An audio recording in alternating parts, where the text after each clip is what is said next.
Hello, I am standing across the street from the Canadian Museum of Human Rights. I had posted some videos yesterday from here about the rally in support of Ukraine on the anniversary of the brutal and illegal war. And today I'm going to be exploring this and some other historic buildings across Winnipeg. So let's get started with the Canadian Museum for Human Rights. So the Canadian Museum for Human Rights was completed in 2008.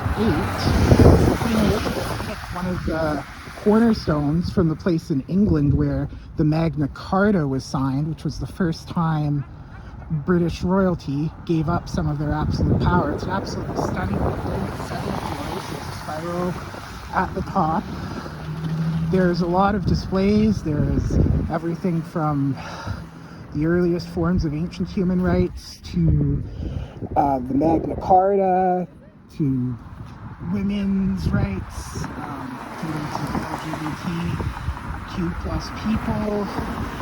It focuses on Canada. There's displays commemorating our internment of Japanese during World War II. These were Canadian citizens who stole their property and put them in camps.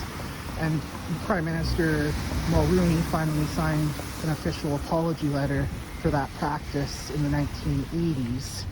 Of course, there's the Holocaust. There's a display about the Holodomor, the famine in Ukraine, for the intentional starvation by the Soviet Union. And yeah, on the February 24th, admission was free. I uploaded part of a performance of the Ukrainian male chorus. After the performance, everyone was allowed to go and explore all the exhibits. It's been a few years since I've been here, so it was nice to explore some of these exhibits for free. And then when we got to the top, we were presented a video of Ukrainian artists in Ukraine, a collage by a group of artists who had just came back from Ukraine. So now we're about to head to the Forks, which is a historical eating and trading ground for thousands of years. And here we are at the Pavilion of the Forks. As you can see, it's a skating rink. This actually leads all the way, I guess you can't see it from here, but down some steps behind you, it leads to the river. You can put on your skates in the Forks Market, go and skate on the rink, and walk down the stairs with your skates all the way to the river before it's the path. Here we have the Forks Market, lots of shops and food. We have the Johnson Terminal with more shops. So the Forks is actually probably the oldest historic site in Winnipeg. The first evidence of it being a meeting place dates back to over 6,000 years, where several First Nations tribes would meet to trade. That's because the Forks gets its name from the forking of the Red and the Assiniboine rivers. The Red and the Assiniboine rivers meet here and join into one river, so tribes could traverse the river from both the Red and the Assiniboine and meet up here. It also, when the European settlers came, was the key fur trading route for the same reasons.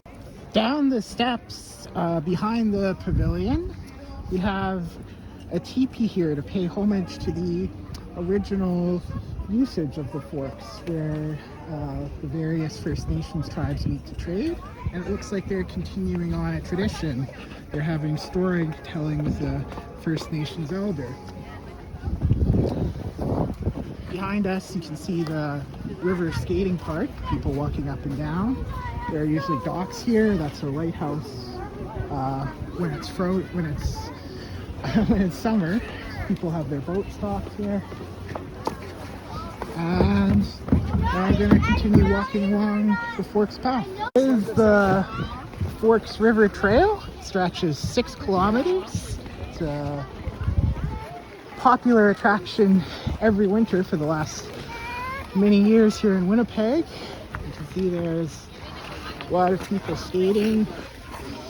It goes all the way to the Manitoba Legislature building, and I guess I'm going to walk down the river trail and head over there next. Along the Red River path, we have bridge with some graffiti on it, but also some distinct lines. Now, you can see I'm under the bridge here, so this is, I guess, the normal level of the river. Those lines mark where the water got up to in various floods. Winnipeg is in a floodplain, and flooding is quite common. So the blue line, I'm not sure what year that was, but the red line up top is the flood of 1950. So in 1950, the river was as high as that red line. And the one below it is the flood of 1997, which is called the flood of the century. Now, the flood of 1997 was a lot worse than the flood of 1950. I remember it. They had called in the military, and as a little kid, I got to go ride in a tank and come with my parents. I'm sure I wasn't helping as much as I thought with sandbagging. The reason why the line is lower for the 1997 flood is because since then they had constructed what is called the Red River Floodway, which is an artificial canal system that can revert the Red River around the city of Winnipeg when it's flooding, so the waters don't rise and cause more damage within the city. Here we have a statue of Louis Riel. Louis Riel was a very controversial figure in Canadian history. He launched 2 rebellions against the Manitoba government. Once around 1870, when Manitoba first became a province.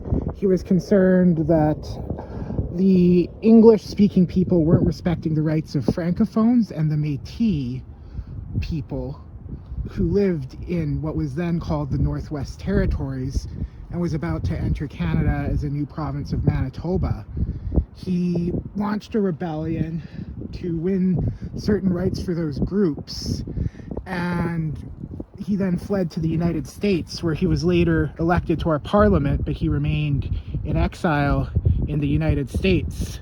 Then later in the 1880s, he was called up to Saskatchewan again to fight for the rights of the Métis people, and the rebellion, he set up a second rebellion, which was later put down by the Canadian government. He was found guilty of high treason, and he was executed despite the jury disagreeing with that decision. And I mean, he did murder, or not necessarily murder, that's a controversial term, I don't want to take a position on it. He killed a Canadian nationalist at one point, so he was a very polarizing figure. But it looks like now we have a statue of him right in front of our legislative building. Here you can see the legislative building in the background from him, the river and the skating park out back.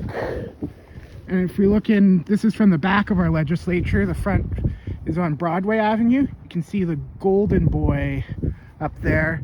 The Golden Boy is a statue that represents the entrepreneurial and innovative spirit of Manitoba. He's carrying wheat in one hand and a torch leaping forward in another. The Golden Boy was actually refurbished in 2002. I remember I was just 12 years old then, and I got to see it when it was taken down. It's a lot bigger than it looks. Before, it's shiny now, but before it was refurbished, it was starting to fade. You could definitely see it needed that. I think it had been up there for about 70 years or so. So yeah, this is the back of the legislature building. I'll go and take some more video around other sides of the building. And here we have the legislative building from the side. There's another entrance with classical Roman style columns and another angle of the Golden Boy. This is facing Memorial Boulevard, across the street from the head offices of Canada Life. And we can see there are 2 statues on the steps up here. Let's see what these statues are.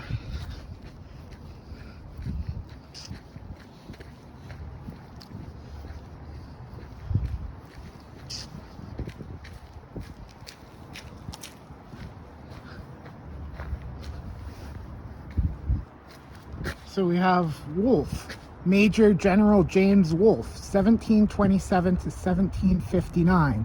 led the British forces and died in taking Quebec at the First Battle of the Plains of Abraham on September 13th, 1759.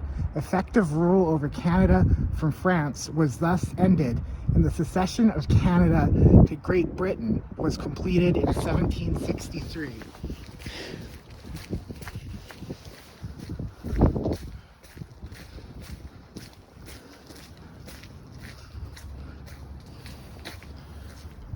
And then here we have Dufferin, the Earl of Dufferin, 1826 to 1902.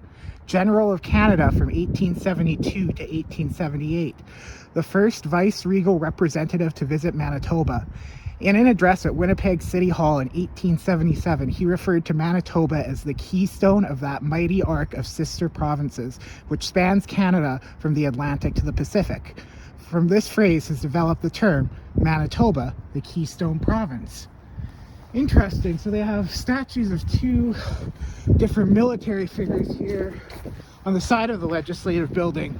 Interesting that they have someone who stood up for French Canadians and Louis Riel, and someone who was very clearly on the side of the British, General Wolfe. For those who aren't familiar with Canadian history, Canada was originally colonized by France, but then it was taken over by the British. A lot of people think of Canada as a British colony, but actually it was the French who colonized it first. And of course, before them came the First Nations, who had been living on this land for thousands of years. So here is the legislative building from the front. You can see the Golden Boy looking out over downtown. We have Broadway Street right here, and a lot of downtown in the background. And the columns are huge. There's a sculpted artwork up at the top. And then over here, we have a snow sculpture sitting on the front lawn. I wonder what this is.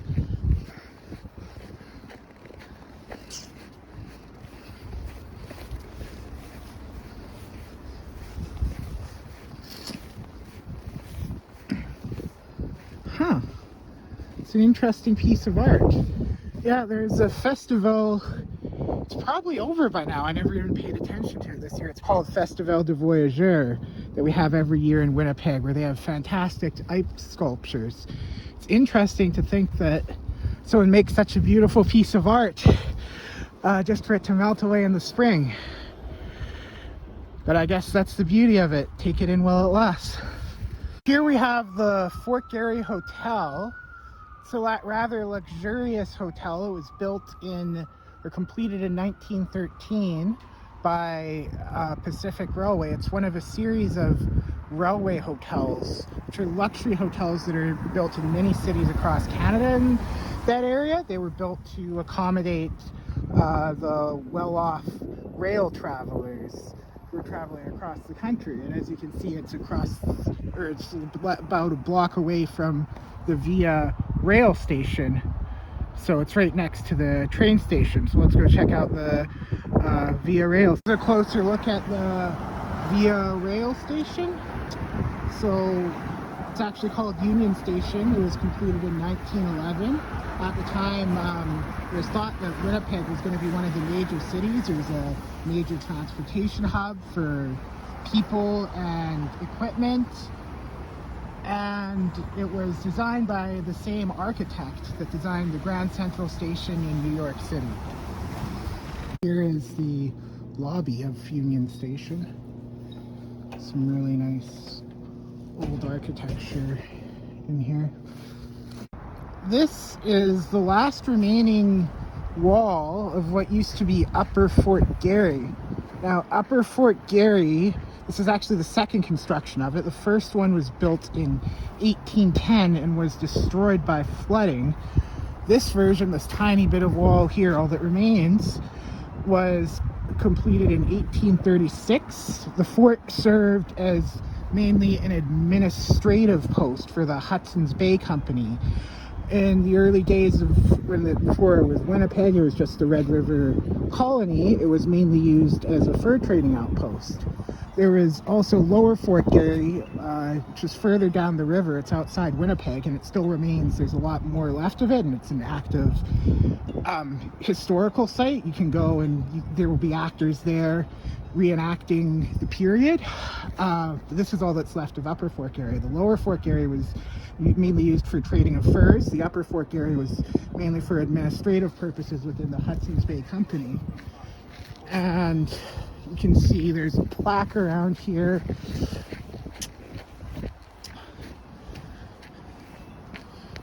So here is what the original fort looked like. You can see the first half from 1835 to 1851, and then the second half was expanded from 1851 to 1887.